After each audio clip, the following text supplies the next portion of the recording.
Hi guys, welcome to cricket Venkatesh. మనం cinema dialogues వింటాం కదా. నువ్వు చదువుకున్న స్కూల్కి నేను హెడ్ మాస్టర్ అని చెప్పి ప్రిన్సిపాల్ అని, అలాగే ట్రావిస్ సెడ్ అలాగే ఇంగ్లాండ్కి చెప్పాడు. బ్యాస్ బాల్ అని చెప్పి మేము చాలా అగ్రెసివ్ బ్రాండ్ ఆఫ్ క్రికెట్ ఆడతామని చెప్పి ఇంగ్లాండ్ వాళ్ళు గొప్పలు చెప్పుకుంటారు కదా. కానీ మీ బ్యాస్ బాల్కి నేను బాప్ అని చెప్పి బ్యాస్ బాల్కి బాప్, నేను మీరు చదువుకున్న స్కూల్కి నేను హెడ్ మాస్టర్ని అని ప్రూవ్ చేశాడు. ఈ scored 123 of just 83 balls and strike rate ఎంత 148, 16 4లు 4 6లు కొట్టాడు. 148 అంటే వన్ డే కూడా కాదు, T20లో కూడా బ్రహ్మాండమైన స్ట్రైక్ రేట్. అలాంటి స్ట్రైక్ రేట్తో అలాంటి కౌంటర్ అటాక్, ఆ కౌంటర్ పంచ్ నేనైతే ఇటీవల కాలంలో టెస్ట్ మ్యాచ్లో ఎప్పుడు చూడలేదు. బహుశా మన సెహవాగ్ లాంటి వాళ్ళు అలాంటి నాక్స్ ఆడగా చూసాం, కానీ వాట్ ఏ నాక్. ఎందుకంటే వాళ్ళు 205 చేయాలి టు విన్ ద మ్యాచ్. 205 అంటే హయ్యెస్ట్ స్కోర్ ఆ మ్యాచ్లో. ఏంటంటే మొదటి రోజు 19 వికెట్లు పడ్డాయి, రెండో రోజు కూడా ఇఫ్ ఐఎమ్ నాట్ రాంగ్ 13 వికెట్లు పడ్డాయి. సో అలాంటి పిచ్ పైన హయ్యెస్ట్ ఫోర్త్ ఇన్నింగ్స్లో హయ్యెస్ట్ స్కోర్ చేయాలి. అండ్ ట్రావిస్ హెడ్ ఎందుకు వచ్చాయంటే ఓపెనింగ్కి కవాజాకి బ్యాక్ ప్రాబ్లం ఉంది, బ్యాక్ స్పాజమ్స్ ఉన్నాయి, అందుకని ఓపెన్ చేయాల్సి వచ్చింది. కొన్నిసార్లు అలాంటిది మంచిది మేలే అవుతుంది, లేకపోయినా వాళ్ళు చేసి ఉండేవారు, ఎందుకంటే ఒక పాజిటివ్ ఇంటెంట్తో వెళ్ళాలని అనుకున్నారు.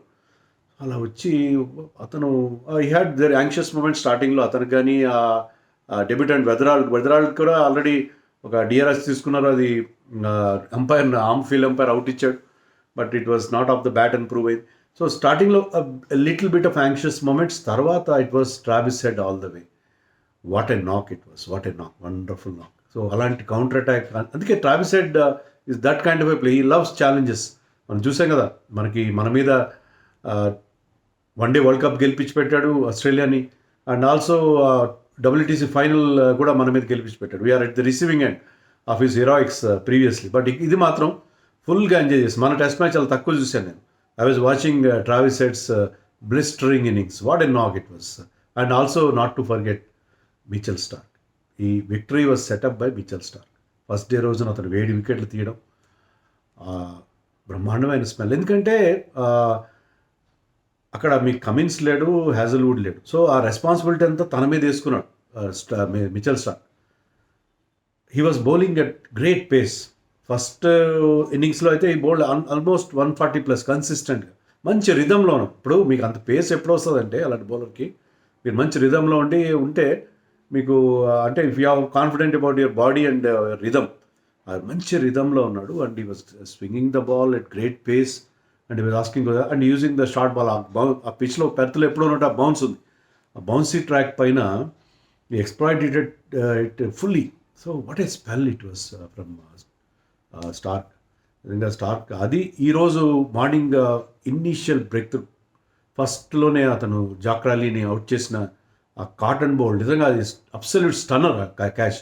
ఎందుకంటే మీరు ఫాలో బాల్ వేసి you will be walking away from the pitch, ఎందుకంటే లేకపోతే డేంజర్ ఏరియాలకు వెళ్తాం. వెళ్ళేవాడు సడన్గా డైరెక్షన్ మార్చుకుని ఫుల్గా his tall man, no doubt. Single హ్యాండ్తో ఆ లో క్యాచ్ పట్టుకోవడం అంటే దట్ వాస్ రియలీ, అది నేను ట్విట్టర్లో కూడా షేర్ చేశాను. I watched it several times. ఇక్కడ లైవ్లో చూశాను, అదర్ యాంగిల్ నుంచి చూసిన it was such a beautiful catch. And ఈ జో రూట్ని సెకండ్ ఇన్నింగ్స్లో కూడా అవుట్ చేశారు. ఫస్ట్ ఇన్నింగ్స్లో డక్అవుట్, సెకండ్ ఇన్నింగ్స్లో 8 runs.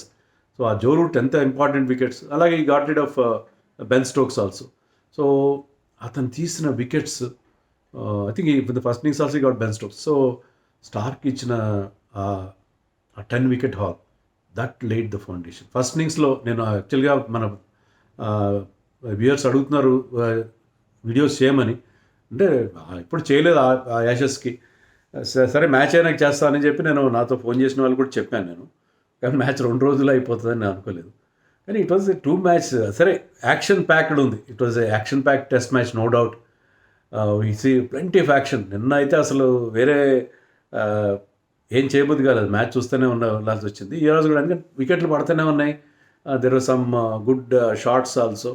So it was good, but it is not a great advertisement for test cricket. మొన్న ఈడెన్ గార్డెన్స్లో జరిగిన 2.5 రోజు టెస్ట్ మ్యాచ్ కానీ ఇది కానీ, దానికి ఫాక్స్ క్రికెట్ వాళ్ళు RIP టెస్ట్ క్రికెట్ అని పెట్టారు. కానీ ఇక్కడేమో చాలా మంచి బ్రహ్మాండంగా యాక్షన్ ప్యాక్డ్గా జరుగుతుందని, ఇక్కడ వాళ్ళ దగ్గరికి వచ్చేసరికి ఆస్ట్రేలియాకి వచ్చేసరికి అలా మాట్లాడు. సరే, that is a different thing, Ashes. But అలాంటి పిచ్ పైన 19 వికెట్లు పడ్డాయి ఫస్ట్ డే రోజున. England bowlers also bowled beautifully first ఇన్నింగ్స్లో. సెకండ్ ఇన్నింగ్స్లో I don't say that. First ఇన్నింగ్స్లో ప్రతి ఒక్కరూ the bowled with lot of pace. అందరూ కూడా 140 టచ్ చేస్తున్నారు. బ్రైడెన్ కార్స్ బౌల్డ్ అంత ఎక్స్పెక్ట్ చేయలేదు బ్రైడెన్ కార్స్. అండ్ వెంటనే Stokes there fifth seamer got 5 wickets. So it was tremendous. వాళ్ళకి 40 runs లీడ్ వచ్చింది. 40 runs lead on that pitch is more than handful. కానీ second ఇన్నింగ్స్లో England at one stage was 65 for 1. So మీకు Duckett and Pope are having a good partnership. First wicket Crawley తొందరగా out అయినా Scott Boland who was listless in the first innings. First ఇన్నింగ్స్లో he was going for runs. ఏ మాత్రం రిధంలో లేని Scott Boland second ఇన్నింగ్స్లో బ్రహ్మాండమైన స్పెల్ ప్రొడ్యూస్ చేశాడు. 3 వికెట్లు టపా తీశాడు. మరోవైపు స్టార్క్ వచ్చి ఈ got rid of root and Ben stroke. So 88 for 6 అయిపోయారు. 65 for 1 నుంచి 88 for 6 అయిపోయారు. They last the match.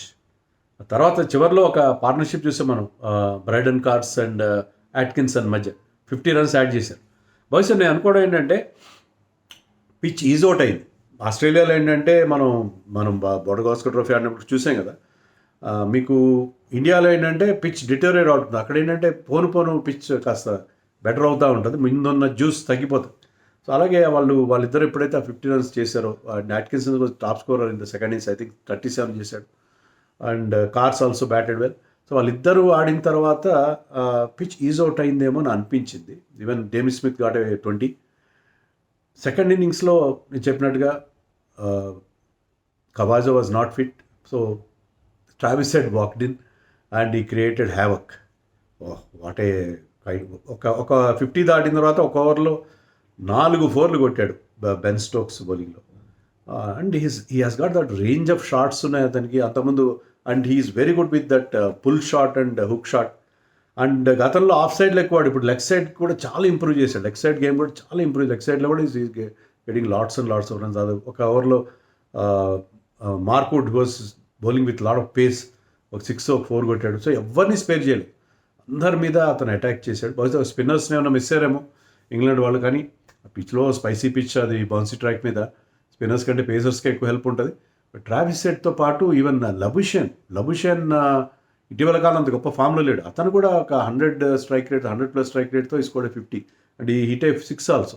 లబుషెన్ మన పుజారా లాగా ఆడే లబుషెన్ కూడా he also came to the party. Even Weatherald కూడా I think he scored some 20-24 runs. ఇద్దరు కలిసి ఫస్ట్ వికెట్కి 75 runs యాడ్ చేశారు. So he gave good company to his senior opening partner. So వాళ్ళిద్దరూ 75 runs యాడ్ చేసినప్పుడు అర్థమైపోయింది ఇవాళ మ్యాచ్ అయిపోతుంది. ట్రావిస్ హెడ్ కనుక ఉంటే just before finishing the task he got out for 123. But by that time he ensured victory. So Steve Smith came and scored those winning runs. It was an exciting match, but 2-day match. So ఏ pitch అయినా, మీరు pacy pitch అయినా, rank turner అయినా, test match at least 4th day దాకా వెళ్ళాలి. 5th day దాకా వెళ్ళాలని ప్రతి మ్యాచ్ మనం అడగలేం.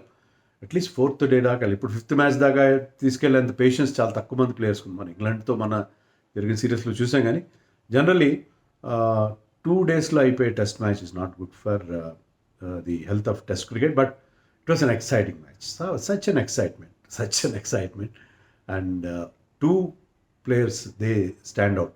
One is Stark and another is Travis Head. Stark man of the match award icharu. So because he set up this victory. England 162 కి ఎంతో చేశారు. Second ఇన్నింగ్స్లో కూడా వాళ్ళని పెద్ద స్కోర్ చేయనీయకుండా కట్టడి చేయగలిగాడు Starc. So the target within the reach the second innings only because of Starc. And Travis Head did the finishing jump. So Australia was wonderful. So Australia గడ్డ మీద ఇంగ్లాండ్కి మరొకసారి యాషెస్లో పరాభవం ఎదురైంది. They were looking good on day 1, but day 2 రోజున Australia came back strongly. It was a wonderful match. So రెగ్యులర్గా expect చేయకుండా వీడియోస్ చేస్తాను, కానీ యాషెస్ మీద కూడా చేస్తాను, కానీ not day to day basis. Okay.